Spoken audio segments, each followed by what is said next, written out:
Hi అండి. Welcome to mesmerizing foods. This is Keerthi ప్రియ.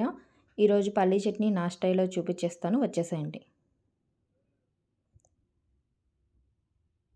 ముందుగా కళాయి తీసుకొని వేరుశనగ గుండ్లు వేసుకున్నానండి. ఇవి బాగా రోస్ట్ చేసుకోవాలి. కొంచెం రోస్ట్ అయిన తర్వాత 2 పచ్చిమిర్చి వేసానండి. పచ్చిమిర్చి కూడా బాగా రోస్ట్ చేసుకోవాలి. తర్వాత 3 వెల్లుల్లి రెబ్బలు వేసాను. అవి కూడా బాగా రోస్ట్ చేసుకోవాలి. ఈ విధంగా రోస్ట్ చేసుకోవాలండి, వీడియోలో చూస్తున్నట్టు. తర్వాత 2-3 టేబుల్ స్పూన్స్ శనగపప్పు వేసానండి. ఈ విధంగా చక్కగా ఫ్రై చేసుకోవాలి మొత్తం.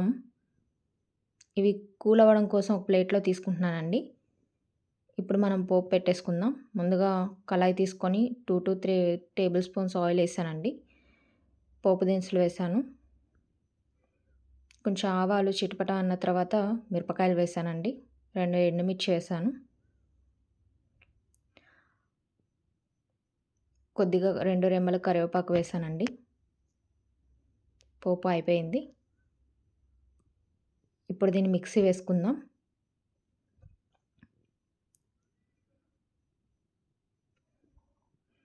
ఈ విధంగా స్మూత్‌గా గ్రైండ్ చేసుకోవాలండి పల్లీ చట్నీ. అంతేనండి. ఈ పోపులో ఈ పల్లీ చట్నీ వేసుకొని తక్కువ ఆయిల్‌తో ఎక్కువ హెల్తీగా చేసుకోవచ్చండి. ఈ విధంగా చట్నీ ఒకసారి చేసి చూడండి. కొంచెం సాల్ట్ యాడ్ చేశానండి. అర డజన్ ఇడ్లీలైనా లాగిచ్చేస్తారండి.